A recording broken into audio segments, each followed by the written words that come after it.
2026 की शुरुआत में जब पूरी दुनिया भारत की तरफ देख रही थी, तभी एक के बाद एक ऐतिहासिक व्यापार समझौते हुए।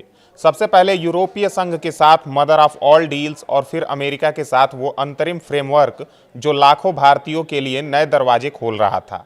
टैरिफ कम हुए, बाजार खुले, एमएसएमई से लेकर किसानों तक सबके चेहरे पर मुस्कान आई। लेकिन इन बड़े बड़े ग्लोबल डील्स के ठीक बाद बिना किसी देरी के प्रधानमंत्री नरेंद्र मोदी का पहला विदेश दौरा कहाँ हुआ? मलेशिया।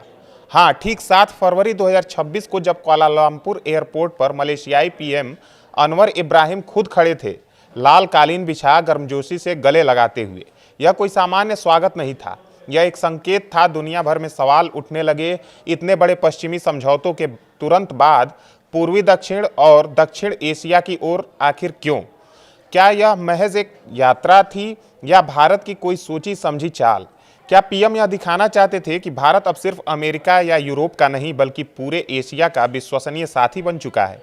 क्या मलेशिया के सेमीकंडक्टर हब, डिफेंस डील्स और इंडो पैसिफिक में चीन के बढ़ते दबाव के बीच यह यात्रा एक संतुलन बनाने का मास्टर स्ट्रोक है, या फिर इसके पीछे कुछ और गहरा राज है, जैसे कि ट्रस्ट को भारत की सबसे मजबूत मुद्रा बनाने का संदेश जो पीएम मोदी ने खुद मलेशिया में दोहराया?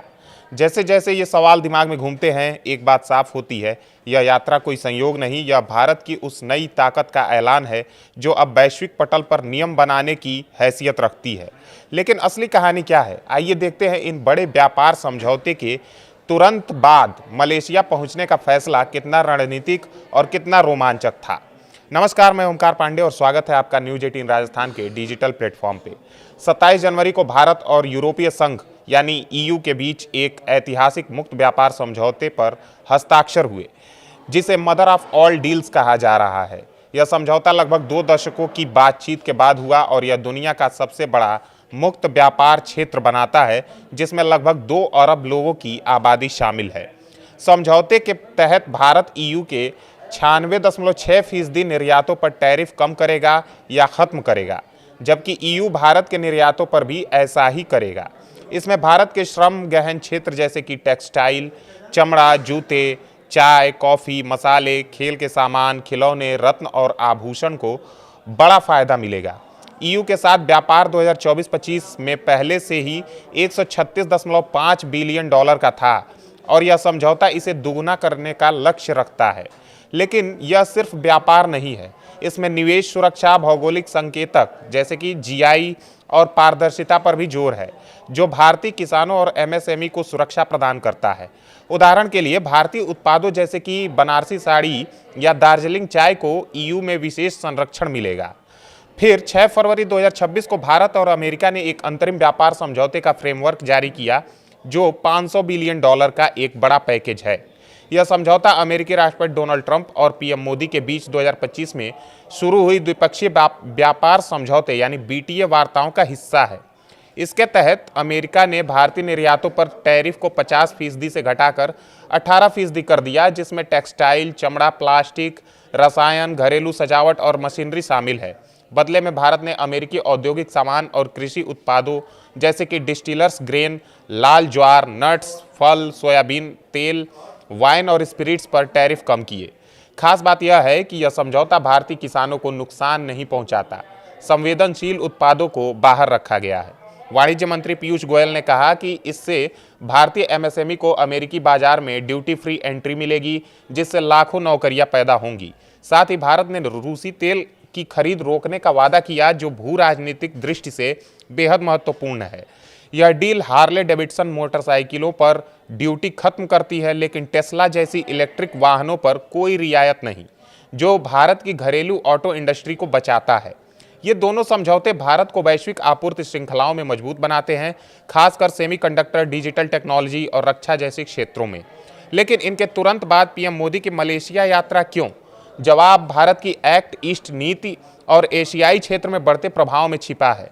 मलेशिया भारत का महत्वपूर्ण साझेदार है और 2024 में दोनों देशों ने अपनी साझेदारी को कॉम्प्रिहेंसिव स्ट्रेटेजिक पार्टनरशिप में अपग्रेड किया था। पीएम मोदी की यह यात्रा 7 से 8 फरवरी को हुई, जो अमेरिका और ईयू के डील के ठीक बाद है। यह कोई संयोग नहीं है, यह एक रणनीतिक कदम है जो दिखाता है कि भारत अब वैश्विक व्यापार में एक ट्रस्टेड प्लेयर है और दक्षिण पूर्व एशिया में अपनी स्थिति को मजबूत करना चाहता है। पीएम मोदी 7 फरवरी को कुआलालंपुर पहुंचे, जहां मलेशियाई पीएम अनवर इब्राहिम ने एयरपोर्ट पर उनका स्वागत किया। यह एक दुर्लभ सम्मान था जो दोनों देशों के बीच गहरे संबंध को दर्शाता है। अगले दिन 8 फरवरी को पुत्रराजया में औपचारिक स्वागत हुआ, जिसमें गार्ड ऑफ ऑनर और द्विपक्षीय वार्ताएं शामिल थी। दोनों नेताओं ने व्यापार, निवेश, रक्षा, सुरक्षा, श्रम, पर्यटन, कनेक्टिविटी, कृषि और शिक्षा पर चर्चा की। कई एमओयू साइन हुए, जिनमें स्वास्थ्य, राष्ट्रीय सुरक्षा और श्रम सहयोग शामिल है। पीएम मोदी ने कहा कि मलेशिया उनकी 2026 की पहली विदेश यात्रा है और उन्होंने अनवर को पिछले साल आसियान समिट में न आने के लिए माफ़ी मांगी। उन्होंने वादा किया कि दोनों देश आतंकवाद विरोध, खुफिया साझा और समुद्री सुरक्षा में सहयोग बढ़ाएंगे। साथ ही एआई, डिजिटल टेक्नोलॉजी, सेमीकंडक्टर, स्वास्थ्य और खाद्य सुरक्षा में साझेदारी को मजबूत किया जाएगा। यह यात्रा क्यों जरूरी थी? क्योंकि अमेरिका और ईयू डील्स के बाद भारत को एशियाई बाजारों में अपनी पकड़ मजबूत करने की आवश्यकता महसूस हुई। मलेशिया सेमीकंडक्टर और इलेक्ट्रॉनिक्स का हब है और भारत मेक इन इंडिया के तहत इन क्षेत्रों में निवेश चाहता है।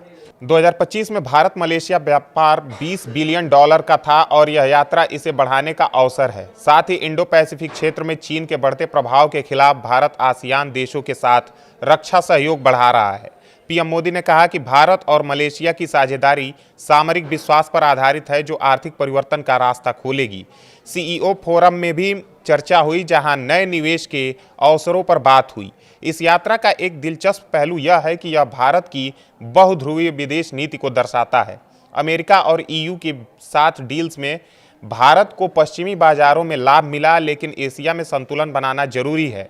मलेशिया मुस्लिम बहुल देश है और अनवर इब्राहिम के साथ पीएम मोदी की केमिस्ट्री अच्छी है, जो इस्लामी दुनिया में भारत की छवि सुधारती है।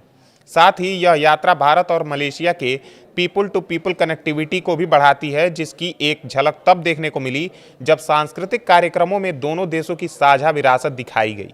वहीं अगर ताज़ा अपडेट्स की बात करें तो 8 फरवरी को ही दोनों देशों ने संयुक्त बयान जारी किया, जिसमें 10वीं भारत मलेशिया सीईओ फोरम की सराहना की गई। इसमें ऊर्जा, कृषि, स्वास्थ्य और संस्कृति पर जोर है। पीएम मोदी ने कहा कि भारत की आतंकवाद नीति स्पष्ट है, कोई दोहरा मापदंड नहीं और कोई समझौता नहीं। अनवर ने कहा कि दोनों देशों में व्यापार, निवेश, कनेक्टिविटी और रक्षा में सहयोग बढ़ाएंगे। यह यात्रा 1957 से चली आ रही दोस्ती को मजबूत करती है और 2024 की स्ट्रेटेजिक पार्टनरशिप को आगे ले जाती है। कुल मिलाकर ये व्यापार समझौते और मलेशिया यात्रा भारत को वैश्विक पटल पर एक मजबूत खिलाड़ी बनाते हैं। अमेरिका और ईयू डील से भारत को बाजार का एक्सेस मिला, जो एमएसएमई और किसानों को फायदा पहुंचाएगा। मलेशिया यात्रा इससे जुड़ी है क्योंकि यह भारत की एशियाई रणनीति को मजबूत करती है, नए निवेश लाती है और क्षेत्रीय स्थिरता सुनिश्चित करती है। यह दिखाता है कि भारत अब सिर्फ एक उभरती अर्थव्यवस्था नहीं, बल्कि एक ऐसा देश है जो वैश्विक व्यापार के नियम खुद तय करने में सक्षम है। जैसे जैसे ये समझौते लागू होंगे, भारत की अर्थव्यवस्था में नई ऊर्जा आएगी और पीएम मोदी की यह यात्रा उसी दिशा में एक महत्वपूर्ण कड़ी है। क्या यह भारत को 2047 तक विकसित राष्ट्र बनाने के सपने को करीब लाएगी? समय बताएगा, लेकिन फिलहाल यह एक रोमांचक शुरुआत है।